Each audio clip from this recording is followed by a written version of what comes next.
Take a break from what? From the everyday things to look at what we're really doing as Muslims. That's why we said we really need to have this program for you and for me to take a break right here on Huda TV. Stay with us because we've got a lot coming up on Take a Break. I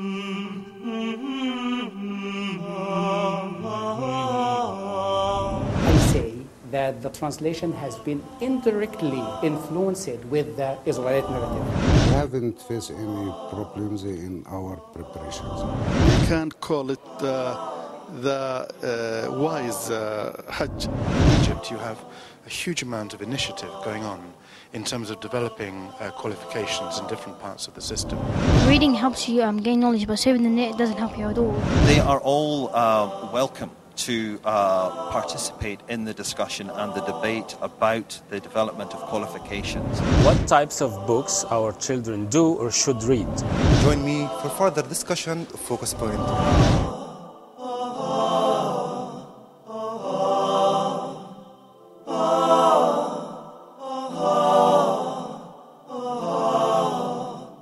Huda, a light in every home. Comes to you the truth and the attribute of the one who created you, that he's one and alone running this universe, that he doesn't become born, he doesn't die, he doesn't eat and then go to the bathroom. This is not God. We have problems here. It doesn't make sense. Who was Jesus worshiping? Because it's recorded in the Gospels. Despite all of the other issues about the Gospels, we put those aside. We just say it's mentioned there that Jesus worshiped God. One who protects us from hunger.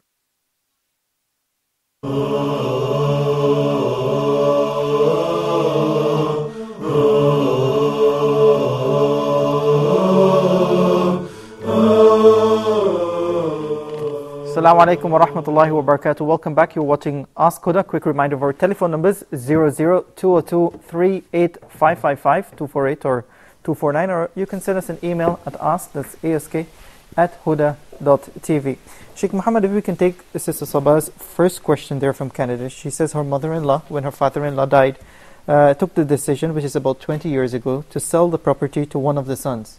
She said the other relatives or the other inheritors were forced into making this decision. Some did it freely, but some did it under pressure. She wants, after 20 years, how she can repay these people who made the decision under pressure. Okay, first of all, we need to recognize that whether it was a matter of trade, selling and buying, that the son purchased the property and he paid for it, the market value, it was just some paperwork in order to single out one of the heirs, buy the property, give him the property and deprive others. If this is the case, then this is a major sin.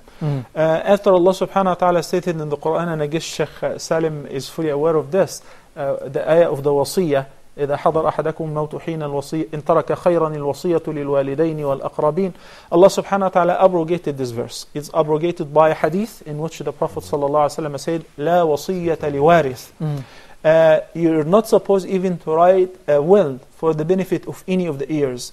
Only they would take their shares according to the share division, which has been stated clearly in Surah An-Nisa. So we have to stick to that. Or Al-Fara'id.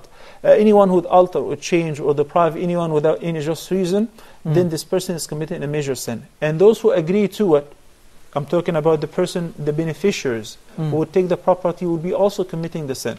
So whether it's 20 years, 30 years, as long as the person came back to their conscience and recognized that was haram, their duty is, in order to have mercy on their beloved parents who are indulged into this major sin, they're supposed to redistribute the property and repent unto Allah subhanahu wa ta'ala and ask Him for forgiveness and ask Allah for forgiveness for their parents. Unfortunately, in many Muslim cultures, they are not fully aware of that and they think we have our own traditions. Girls should not inherit anything. Why? Because if she inherits, she will take my money, give it to another family. Only the son will get to inherit. This is totally haram. Okay, we have Brother Tariq from the Kingdom of Saudi Arabia. Assalamu alaikum, brother. You're live on Ask Huda. Your questions, please. Yes, about prayer. When you reach the second rakah, is there a short tahiyyat and shahada? Okay. That's it? I think there's a technical difficulty with the call of Brother Tariq. We also have a sister from Nigeria. Assalamu alaikum. Sister Hawa from Nigeria. Assalamu alaikum. Alaikum salam. I would like to know, when do I do qasr prayer? For instance, if I travel with my husband, let's say out of the country, for a month, while I'm there, I know when I'm coming back, do I perform qasr? Okay. Then my other question is, if one can afford it, do I have to slaughter a sheep or a ram during Eid? During? Sorry. Okay. So how are there from Nigeria? I think we have two questions here on qasr. If Sheikh Salim, if you can answer them. You're a traveler. I can tell you what I do. Okay, this is the Hawa from Nigeria. She says if they travel into another country and they know the date of returning back, and that's similar to Uthman's question. They know the exact date of returning. Up to when do they do qasr or shorten the prayer? Well, I'll tell you what. I was taught and been doing for a long time. Lately, I've begun to hear that there's some other opinions out there, as is typical in these kind of questions. But the very famous one is that if you go someplace and you know how long you're going to stay there, that you have a maximum of 3 days upon arriving to continue shortening the prayer. After that, you pray as if you're not traveling until the time that you leave. And of course, the opposite of that should be clear, that if you go someplace and you're just stuck there, you don't know when you're going to leave, then you can keep shortening the prayer as long as that takes until you leave, or until you get back home. Okay. Allahu A'lam. Sheikh Amar, we had a question here from Sister Fatima from Nigeria, and I think she is one of the fans of your programs on Huda because she gives you special salam. But she has a very technical question here. She says, I've been married to my husband, but I don't love him. I want to know, should I continue with the marriage or discontinue? MashaAllah, Bismillah ar-Rahman ar-Rahim. Allah subhanahu wa ta'ala told us in the Quran, sometimes you love something that is not good for you, and sometimes you dislike something that is good for you. She should pray to Allah to guide her and to help her to have love and respect for her husband. If her husband isn't doing anything wrong or evil or forbidden that is causing this, or neglectful of her rights as a Muslim, then she should ask Allah, because the hearts are in the hand of Allah, and Allah guides the hearts. We can't manipulate our own hearts, and so you feel differently about different things. Yes. And there are so many factors that could control your feelings and emotions that no human being really knows the answer to the changes that happen in the heart. But regardless of your feeling, you have to do your duty as a wife to your husband, or husband to a wife. If this persists and the woman does not want to be in the marriage, and she's afraid that she will lose her faith, her iman, or her religion because of being in this marriage, or it will lead her to haram, then it's permissible for her to seek a divorce from her husband as a last resort, inshallah. Okay, Sister Shafir from Nigeria, Sheikh Muhammad, Dr. Muhammad, she says, is a premarital contract in Islam halal?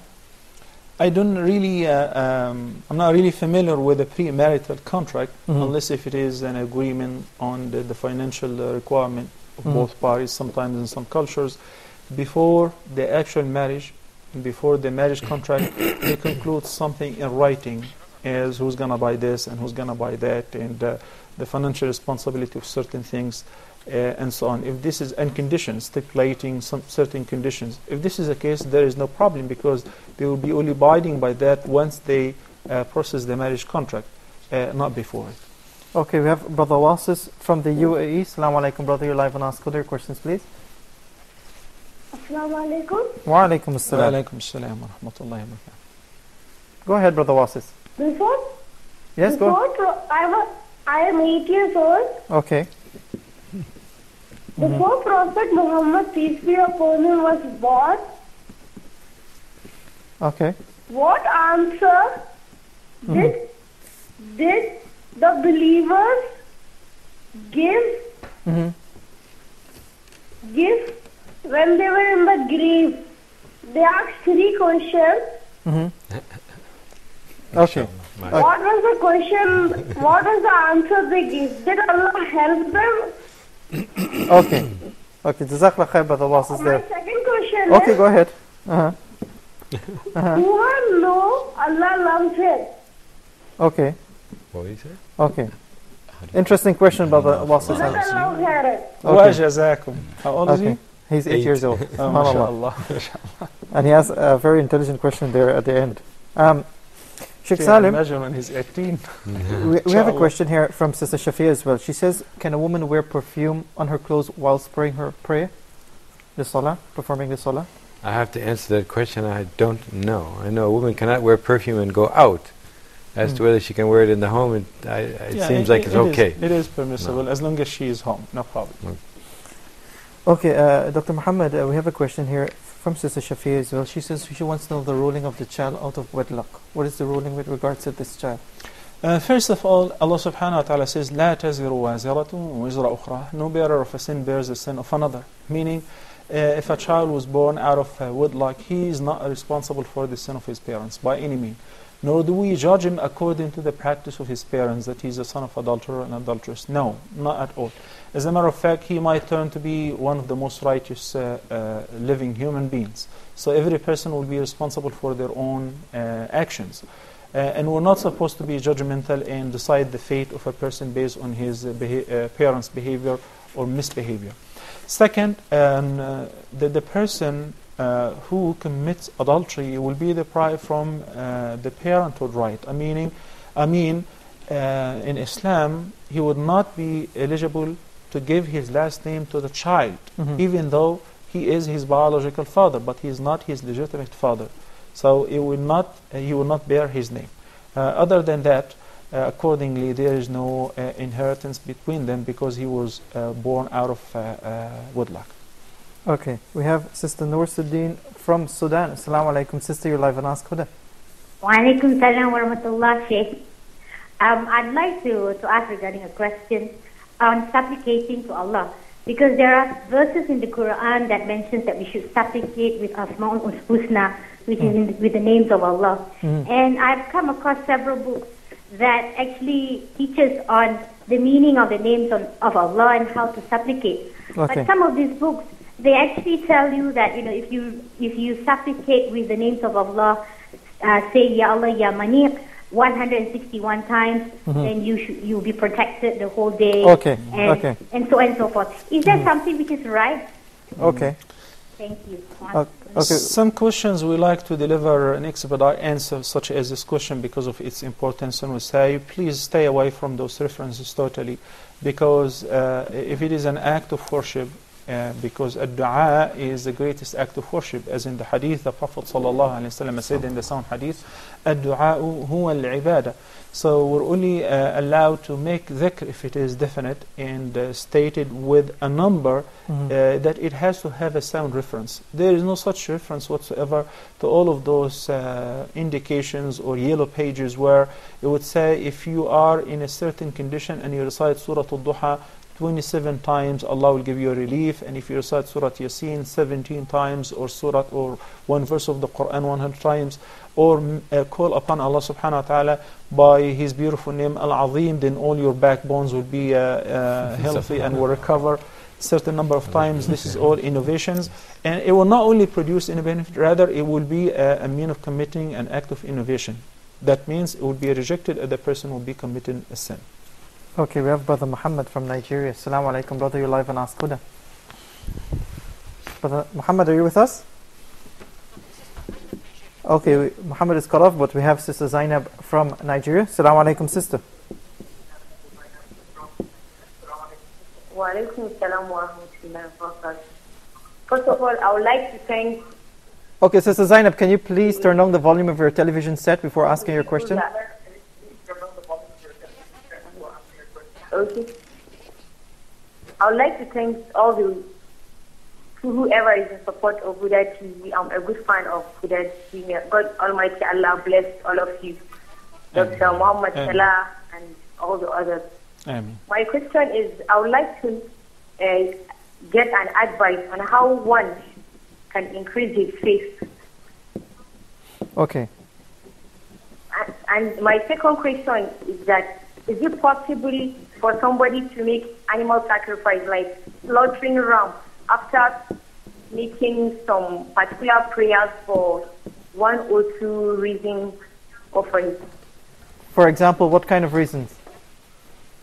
Okay, like if you have, like if one has a particular wish, you may after praying for some time, maybe reciting the Quran. Okay. One can slaughter ram. Okay. As a sacrifice. Okay. Jazakallah khair, Sister Zainab there from Nigeria. We also have Sister Fatima from Zambia. Assalamu alaikum, sister. You're live on Ask Huda. No, it's not Zambia, it's Gambia. Zambia. That's correct. Go ahead, sister. Can you please turn down the volume of your television set, please, before asking your question? Yes, I would like to thank Dr. Mohamed Salah, first of all. Thank you. Sister Fatima, can you please turn down the volume? All his programs are very educated. Okay, hold on. Okay, I think we have to cut Sister Fatima. Please, to all the viewers, when you're calling in, please turn off the volume of your television set whilst asking your question, because it gives us a very bad feedback here in the studio. Sheikh Amar, we have a question here from Uthman from the Kingdom of Saudi Arabia. She says, the father died and he left kids. They're old kids. They're already married. However, the father had some brothers, which are their uncles, right? And they want to know if they have an interest in maintaining the relationship with the uncle. However, the mother of these children doesn't want them.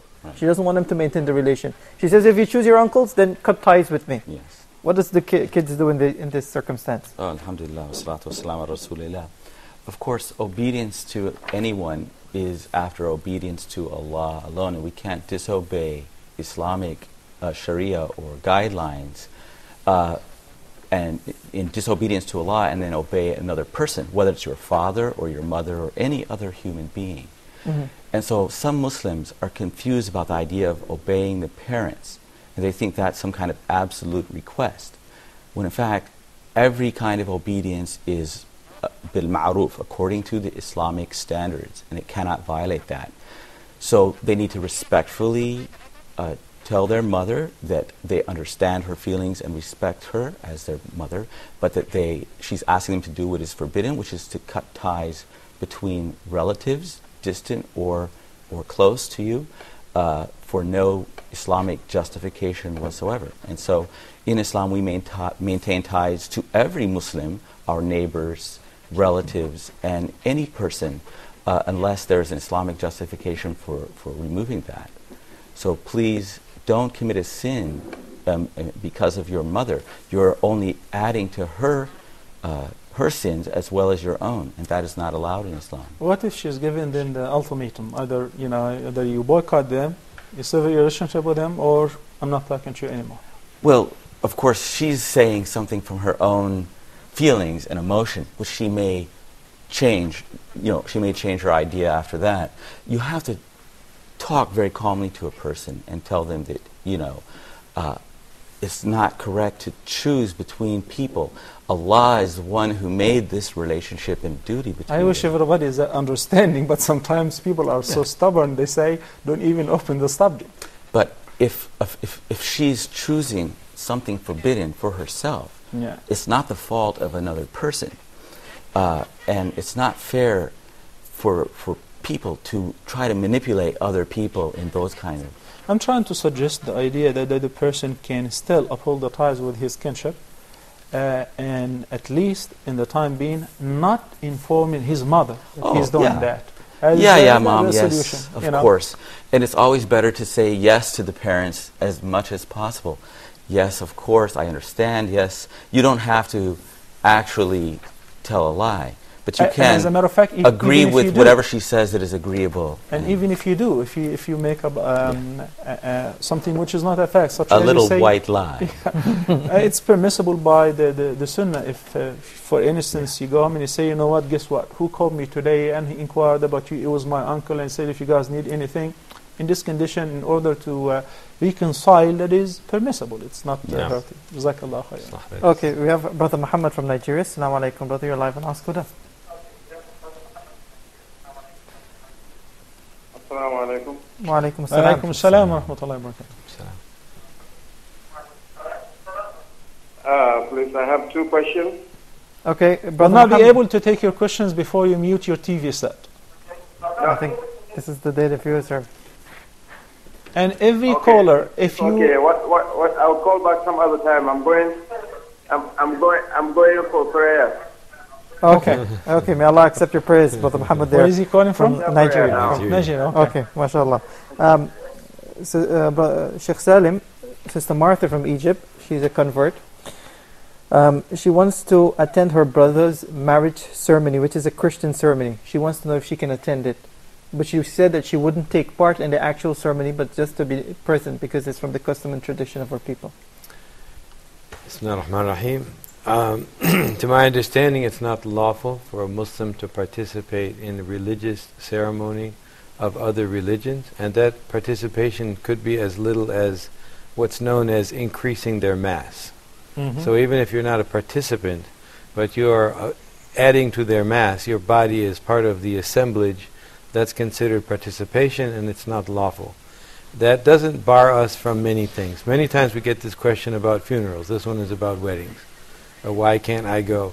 The fact is, you can do everything except the religious ceremony. So if a relative passes away, for example, or a marriage, you can travel there, you can be in their homes, you can give congratulations, you can make dua for people, everything except the ceremony, and we should not compromise on that issue.